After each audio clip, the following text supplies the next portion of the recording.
Rain drizzled over the churchyard in a slow, relentless rhythm, soaking through the black umbrellas clustered around the open grave. The air smelled of wet lilies and freshly turned soil, two scents that would forever remind me of loss. My hands were numb as I held the single white rose I had brought for my mother. Its petals trembled under the raindrops, just like me. Inside the chapel, the murmurs of pity blended with the drone of the organ. She was such a kind woman, they said. She didn't deserve this. I nodded when people spoke to me, but the words passed through like wind. My chest felt hollow, my tears long dried before the service had even begun. Grief was supposed to feel sharp, but mine felt cold and quiet, like an echo inside a large, empty room. The one person who should have been there wasn't. Everyone kept asking where my father was. Aunt Carol leaned toward me as the priest began his prayer. "Your father's too heartbroken to attend," she whispered, eyes soft with sympathy. "He's grieving in his own way." I bit the inside of my cheek until I tasted blood. If she knew the truth, she'd choke on those words. He wasn't home. He wasn't even in the country. My father, Richard Lane, was in Paris traveling with Lydia, the woman who had destroyed everything good in our family. She was his assistant, 20 years younger, with the kind of perfect smile that hid 1,000 lies. I'd seen the texts months before, the hotel receipts, the photos tucked away on his phone. My mother had seen them too. I remembered the night she told me, her hands trembling as she poured tea neither of us drank. "He's not the man I thought he was, Lenny. Bug," she had said softly. Her voice cracked when she said my childhood nickname, and I knew her heart had already begun to break long before it ever stopped beating. Now she was gone, and he was sipping wine in another country, pretending he was too devastated to bury his own wife. The ceremony ended, and people began to drift away, leaving behind the scent of perfume and rain. I placed my rose on the coffin, tracing her name carved into the wood. Margaret Ann Lane, beloved mother, wife, and friend. I whispered a promise only she could hear. "I'll make him pay for this." That night, the apartment was too quiet. The walls seemed to hold her voice, her laughter, her humming as she cooked. I sat on the couch scrolling through photos, her in the garden, her at the seaside, her holding me when I was a child.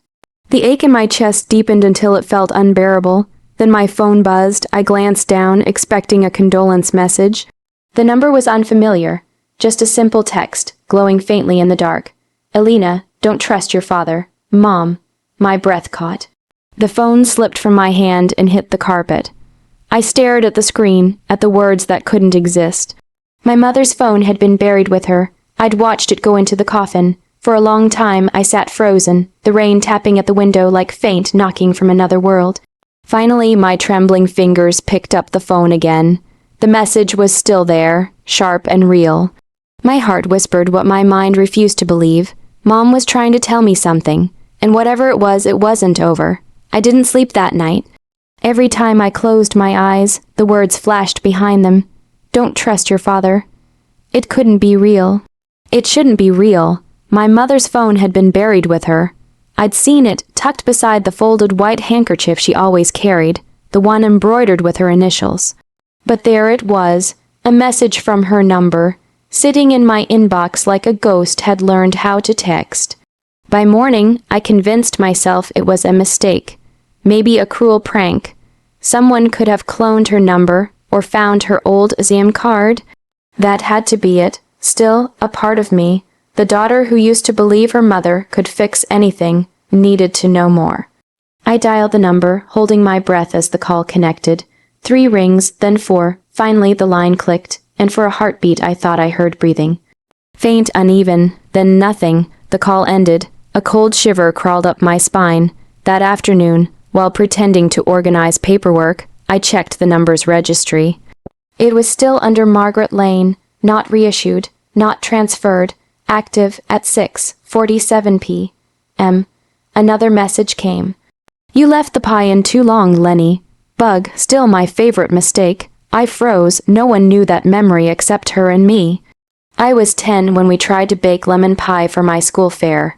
We burned it, laughed until we cried, and she'd promised me we'd always make another one someday.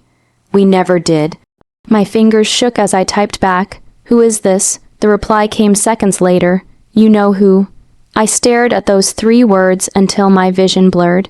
I didn't know what scared me more, that someone was pretending to be her, or that it really was her, somehow reaching out from wherever she was.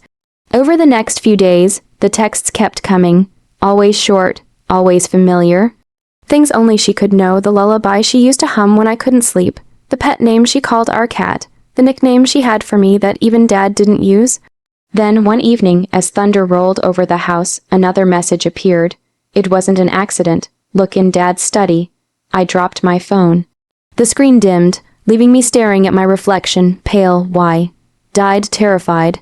For hours I paced the apartment, replaying her words. It wasn't an accident. The doctors had said it was a sudden heart attack. No signs of distress, no reason to suspect foul play.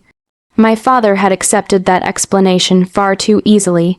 When he finally came home 2 days later, he looked rested, tan, and guiltlessly alive.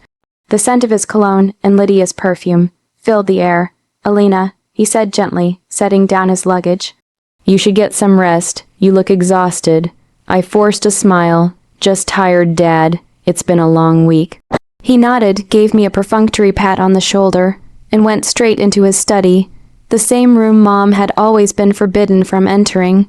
The door clicked shut behind him. Something inside me hardened. That night, while he slept, I stood outside the study door, the echo of my mother's words pounding in my ears. Look in Dad's study. Whatever this was, grief, madness, or something beyond the living, I needed answers.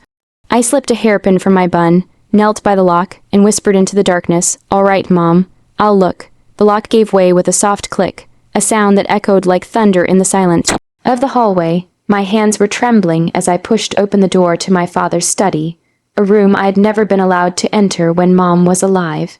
The air inside was stale, heavy with the faint scent of whiskey and dust. His mahogany desk sat perfectly organized, every pen and paper aligned with surgical precision.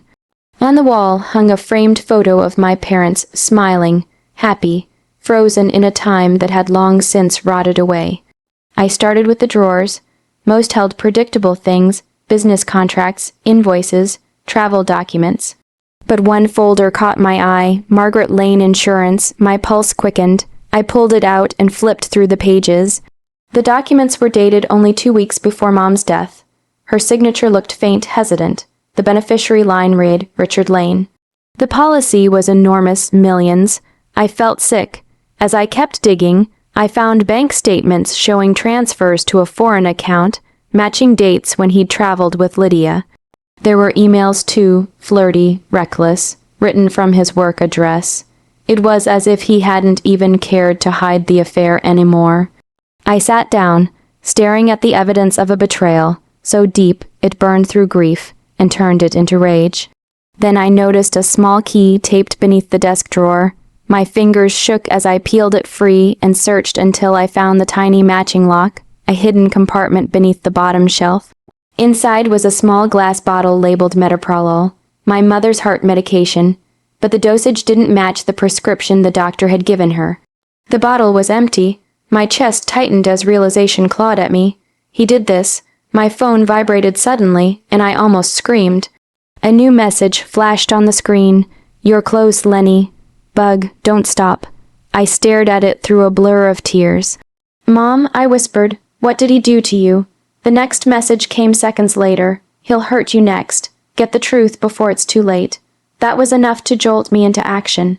I copied the files, took photos of the documents, and backed them up on my drive. But I needed more, something irrefutable. So I called Adrian, an old friend from college who worked in cybersecurity. I told him everything, the texts, the files, my suspicions. He didn't laugh or question my sanity. He just said, send me what you've got. 2 hours later, his voice came through the speaker, tight with disbelief. Elena, your mom didn't die from a heart attack. There's a deleted email chain between your father and a doctor. The doctor advised increasing her dosage. There's also a payment to someone who signed off on her autopsy, the coroner. I couldn't breathe, he continued, voice low. There's one more file, a voicemail your mom recorded the night before she died. It's encrypted, but I can recover it. I pressed my hand against my mouth, trying to steady my breathing. Send it to me when you can. When the call ended, I looked around the study one last time.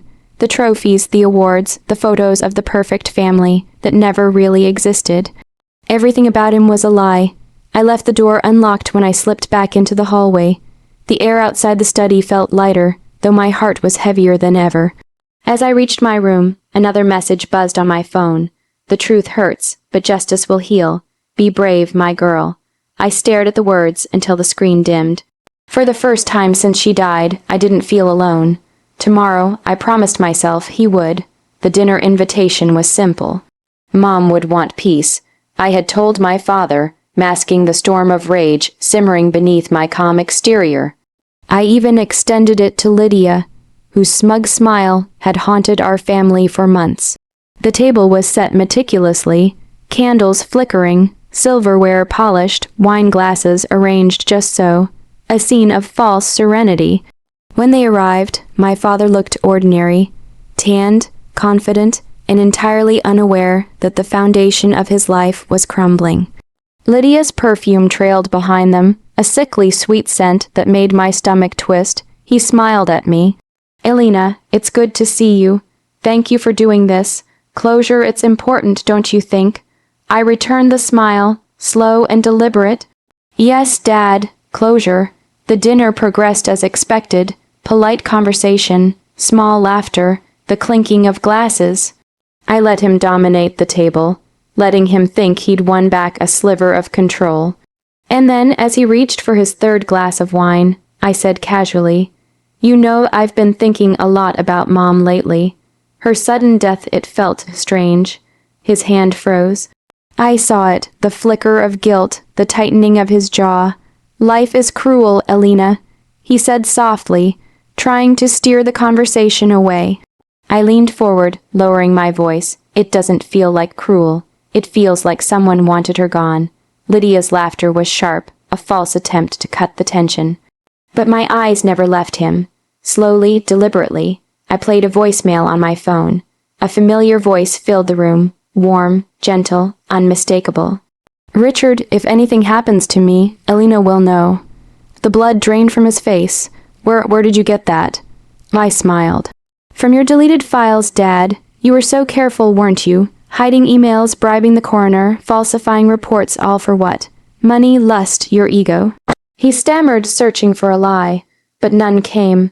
His arrogance crumbled as I revealed the evidence I had collected, the emails, the bank statements, the hidden medication, and the life insurance policies.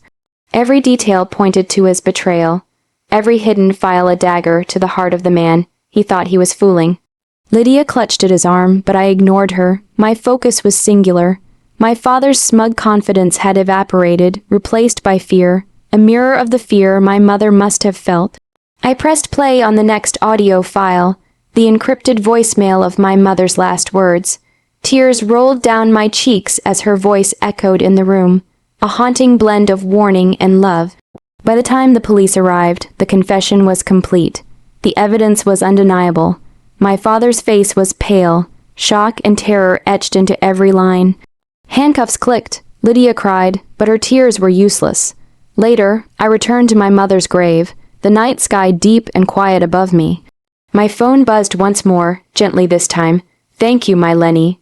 Bug, rest now. I held the screen close, heart aching and full at once.